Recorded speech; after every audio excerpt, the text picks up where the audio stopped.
Hi, everyone. Hello. Good evening. Thanks for joining us. Sorry again to have to reschedule, but the star of tonight's webinar wasn't available last time we scheduled it. So Dr. Santayana just returned from presenting some really compelling data at a conference called the Orthobiologics Institute, also known as TOBI, T-O-B-I, in combination with American Society of Interventional Pain Physicians, ASIPP, two organizations that both Dr. Sandra and myself have been involved with for quite a while. And seeing as the regenerative world is growing and the data is growing, there's becoming more, call it legitimacy to the science behind what we're doing. And now that data is starting to be presented at national conferences. This was a very prestigious, large conference in our world, and Dr. Santana was invited to present some of our data. So we thought we would take some time in one of our webinars to share that data with our patient base, let you know that what the experiences our patients are having, the patient testimonials we're getting and gathering, are actually coalescing into large amounts of data that have statistical significance, and national societies are paying attention. This is kind of where things really start to gain traction. Yeah, so, you wouldn't mind? Yeah. Share your experience. This is actually like a nice testament to what we've done over the past few years. Just a lot of the patients we've treated over the years. We're one of the more busier clinics in regenerative medicine. We're one of the more experienced clinics and practitioners in regenerative medicine with myself and Dr. Nabby. And these societies have recognized our achievements in moving the field forward as far as getting this to the public and getting this clinical information and data that's valuable for everyone to see, whether how clinically relevant is what we're doing and what are our outcomes with our procedures. So to get started, so this might be a little dry, so we're going to be going by the more important things here. So the title of the presentation was Tracking Bone Marrow Concentration and Platelet-Rich Plasma Patient Outcomes, and what does the data say? So now that the field of regenerative medicine is building and getting more popular, it's a lot more important not to show not just our patients, but also our other physician colleagues that these treatments that we do are effective, that there is proven data out there, that's published data that's showing that these outcomes are, when done well, shows really good promise and good outcomes. And like I said, Dr. Nabby and I have been involved in this data registry since the very beginning in 2019, 2020 timeframe.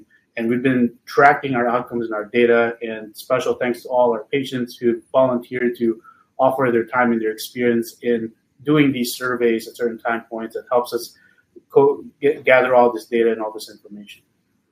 Yeah, really important is when you're trying to prove something scientifically, reproducibility, that it's not just our clinic that's able to get these outcomes, but clinics similar to ours across the country doing things in a similar way are also experiencing similar outcomes. Yeah. So one of the hallmarks that we always preach here in the clinic, if you become a patient of ours or have seen one of us, is that we know that dose matters, right? So we know that at a certain dosage, medications work better. Same thing applies to regenerative medicine. So if you have the right dose of orthobiologics, whether they're PRP or mesenchymal stem cells from bone marrow or adipose tissue, it's going to be effective.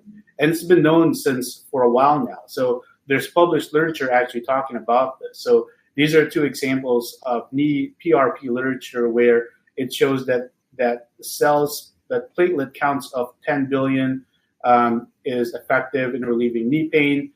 Platelet counts of 5 billion and higher are also showing signs of improvement, not just in function, but also in pain as well. More literature for the knee. Again, this has been echoed multiple times in multiple studies. Large studies of 500 studies and other well-known studies also show that the cutoff seems to be around 5 billion platelets is where we see a lot of these improvements happening in knee pathology. For the bone marrow concentrate, it's been known as far back as 2015 that you need 400 million plus bone marrow cells or cell counts in order to receive a good outcome. And this has been echoed multiple times.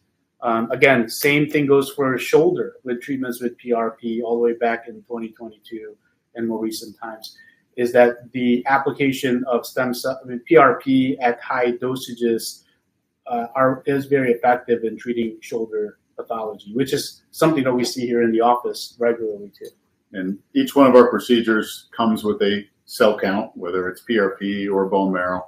So we know that our patients are receiving numbers that are at least equal to these, and in most cases, 2 to 3 times as concentrated as these studies are saying you need to be above. Right. And then the thing about back then too, the whole mystery about regenerative medicine is that for the longest time, published literature in regenerative medicine do not include dosages and volumes. So they would do a big study where they would do PRP treatments or BMC treatments into different joints, but they're not including their volumes, and therefore you're kind of shooting in the dark. And that's why outcomes from early literature has been very poor, because you're not able to quantify that. And even the outcomes with good literature and good outcomes do not report that volume, and therefore you don't really know what is that cutoff line that they have.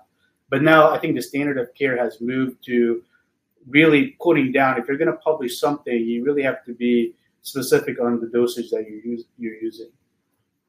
Pretty simple concept. I mean, that'd be analogous to trying to study aspirin for headaches and not knowing if you're giving somebody a baby aspirin or a full dose. Yeah.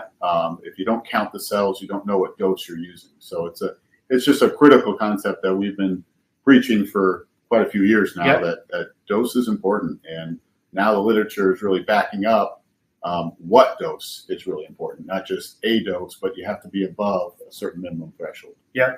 So and this one is kind of just the literature on spines. As you know, like our clinic is one of the more busier clinics. We treat a lot of the spine issues with regenerative medicine. And again, it kind of echoes the reason why we offer these treatments is because they are effective treatments, both PRP and BMC for our patients, as shown in literature. This journal I really like, and the study I really like, because the study was constructed in a way where they took all patients from all demographics, whether you're taking medications, have prior surgeries before, have had prior injections, chronic pain, acute pain. So it's everyone across the board. So a very typical slice of life that we see here in our office. Yeah, real life patients. Yeah. And as you can see here, with a total nucleotide count or cell counts in BMC of greater than 239 million and higher, shows about a 67% improvement, not just in their pain score, but also in their function, which is, again, very, very significant if you're looking at the whole spread of patients that they're accepting in this study, which is very typical for what we see. So now we've looked at what the data shows. What does the Michigan Center of Regenerative Medicine show? Like, what does our data show, and how does that compare to those studies? So this is for PRP of the knee. So again, these surveys are completely voluntary. So we ask our patients to fill out these surveys with the goodness of their heart. This is the data that's been compiled over the past 2 years. So this is for a case of about 109 patients. We average about 14 billion platelets. So from those studies that we've referred to earlier, it was around 5 billion platelets and up. Ours are consistently 3 times that high. And this is what our outcomes show. So for the PRP knee, there is significant improvements primarily on the mild ranges of knee pathology. You can see significant improvements in pain and also in function. So the dark line up here, the graph above, shows the improvements in function. The graph below, the yellow graph, shows improvements in pain. And over a year, at 12 months, you see those improvements are significant. For moderate to severe issues in the knee, such as arthritis and meniscus tears, we see that the outcomes aren't consistently carried over the past 12 months as it is in mild cases of arthritis, which is again what we see here in the office. The good news is we also do BMC bone marrow concentrates onto the knee as well. In this study, this one from our office, we did about 98 cases. We averaged about 1.9 billion cells. So the white blood cell count down here that signifies our cell count. It's not just looking at white blood cells. It actually our clinic correlates to our total cell counts for our bone marrow concentrate, and it's around 1.9 billion. Again, it's 3 to 4 times higher than what's been shown in published data that shows improvements. The other interesting piece of there too is if you look at our platelet number too, it's also pretty high, even in that bone marrow concentrate. So a lot of times when we consult patients between PRP versus BMC, we always tell them that BMC, you're kind of getting the best of both worlds, right? You're getting the PRP with the stem cells. Correct. So for the BMC data, again, for mild knee issues, really excellent results, right? If you look at the moderate and severe data, that's where we're seeing really good results also with the BMC. So there is significant improvements with the moderate severity knee issues, and also significant improvements with the severe knee issues. As you can see with the severe knees, it's not that much big of an improvement functionally, but there is still that improvement. The pain score, on the other hand, are still both significantly improved. Which gets to our typical consults when we're talking to patients with more severe disease in their knees.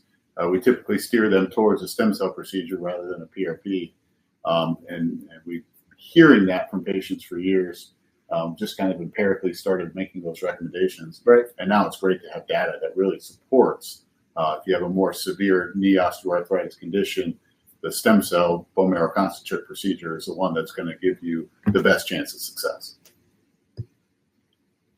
And the other common joint that we treat here is the shoulder. This is about 97 patients that we've seen. Again, our platelet counts are around 13 billion platelets.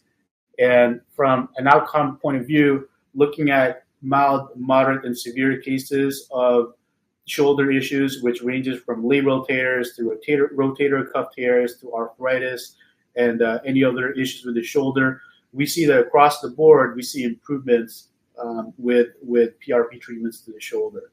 And which kind of goes by how we practice as well. Usually for shoulder pathology, we would recommend PRP as an option, whether it's mild, moderate, or severe from what we're seeing on this data. I like this this scatter plot that we have from Data Biologics. I like it because Data Biologics is a large data registry that takes data from multiple clinics throughout the country that does regenerative medicine the same way that we do, where they count the cells and are done by physicians specializing in there. The blue dots on here are from the Michigan Center for Regenerative Medicine. The gray dots are from everyone else. As you can see, the blue dots, you can see on the x-axis, you see the amount of billions of platelets, and on the y-axis is the pain score. So if you follow the graph this is for the knee, is that at around the point of around I'm trying to see here, about 7 to 8 billion cells, you see about the inflection point where you get about a 2-point decrease in pain at that level. And you can see the blue dots in this area were consistently above that 5 to 7 billion platelet mark on the knee, and same thing for the shoulder as well. So compared to a lot of the other clinics in the country, we see all very similar findings, that there is a number that once we hit that number, we do see a correlation with improvements with pain. So this is going back into our shoulder data for the BMC, or the bone marrow concentrate. Again, we're seeing about 1.7 billion cells with 6.5 billion platelets. We're seeing a significant improvement in all ranges, mild, moderate, and severe. And again, this reflects on how we practice. For mild shoulder issues, we rarely recommend BMC because the PRP is cheaper and works as well for mild cases. But for moderate to severe cases, you can really see the big difference in outcomes with bone marrow concentrate with both function and in pain. And I would say that the numbers being less with the bone marrow concentrate for the shoulders is because most of the shoulder conditions we see aren't as advanced arthritis of the ball and socket joint, the shoulder being a non-weight bearing joint versus the knee being a weight bearing joint. We see a lot more wear and tear of that type of cartilage loss that you see in osteoarthritis versus a lot of shoulder pathologies isolated to the tendons. Yeah, exactly. And then this one is for our spine data. Now, if you come through our clinic, we do offer PRP and both BMC treatments for the spine. More often than not, when we start talking about PRP versus BMC stem cells for treatments for the spine, and we talk about the difference and the pros and cons of each, more often than not, my patients would opt to do the BMC procedure. What's your experience with that? Yeah, absolutely. Yep. Yeah. And here, like this is a cell. It's about 107 patients, and we average about 2 billion cells, and with a platelet count of about 8.6 billion for the spine. And more often than not, when we do a BMC spine procedure, we do a combination of PRP and stem cells there. And as you can see in the mild range, it's a home run, right? So pain and function, significant increase at 6 months and more. In the moderate range, now this is where I spoke to our statistician as to why this is happening. And the reason that he said is because it could be that only one patient responded at 12 months because the data hasn't gone as far as 12 months yet. This is a patient of one. So far, he's the only one that has reported at 12 months. We're still waiting on the other patients that we've treated before for the moderate category. But if you follow the trend, it's definitely on the upswing of things. So this 12-month data on the moderate may be just an outlier. Until we get more numbers, then we'll have a better conclusion.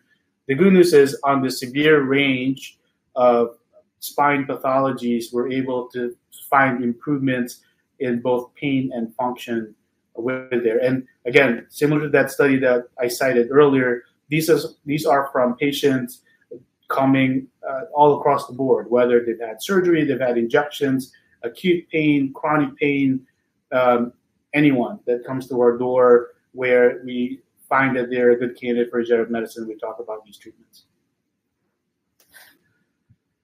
So far as conclusions go, we know that stem cell doses matter, right? So 10 billion and up of platelets treating knees, shoulders, spines are very effective. BMC or bone marrow concentrate treatments of greater than 1.5 billion cell counts are effective in treating different pathologies in shoulders, knees, and lower back. And that's how we've been practicing. That's how we've always adhered to getting our accounts and making sure that we deliver the best possible orthobiologic for all our patients. So again, conclusion, high-dose PRP and BMC lead to better outcomes. Quantifying your injected is important. So whatever regenerative medicine clinic or physician that you end up seeing, that's one of the more important questions you're going to ask them is not just their skill level, but also how do you know how much you're injecting back into me and what is your data? You want to be able to ask those questions and get a good response. The other thing that I've learned going through this process of researching all this stuff is that before, the concentration of the cells was a big thing. You want to get 3x, 4x concentration improvement from baseline. Now we're learning that's not enough because 4x of 0 is still going to be 0.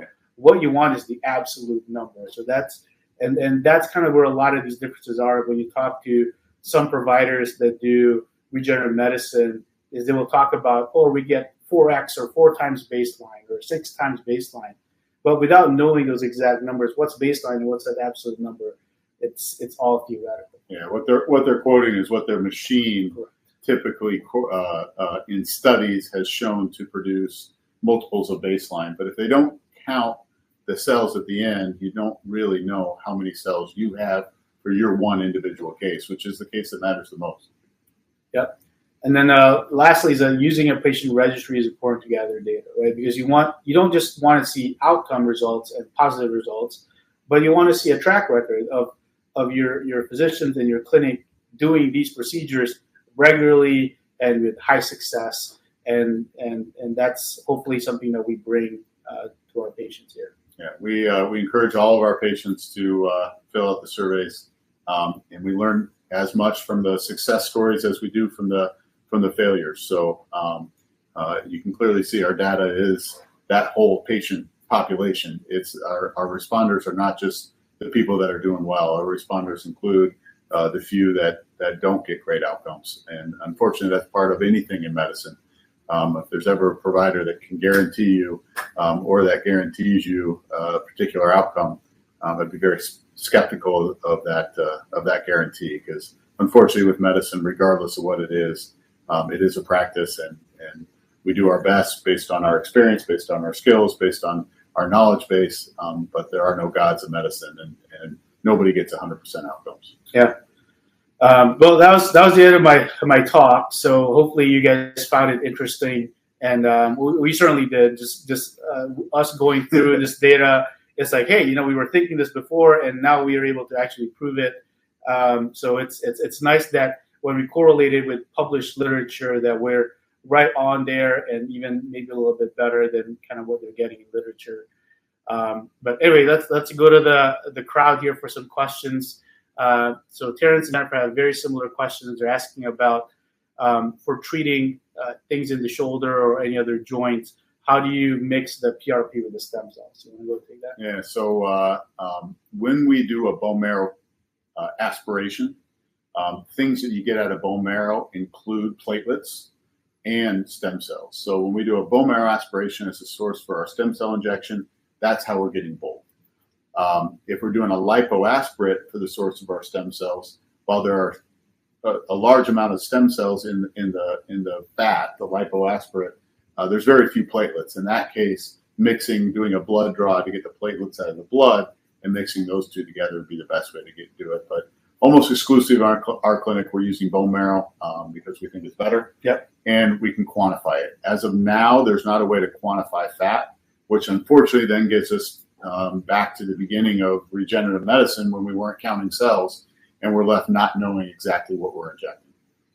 So kind of in summary, bone marrow concentrate will always net you a combination of both platelet-rich plasma and a stem cell procedure, a mesenchymal stem cell procedure.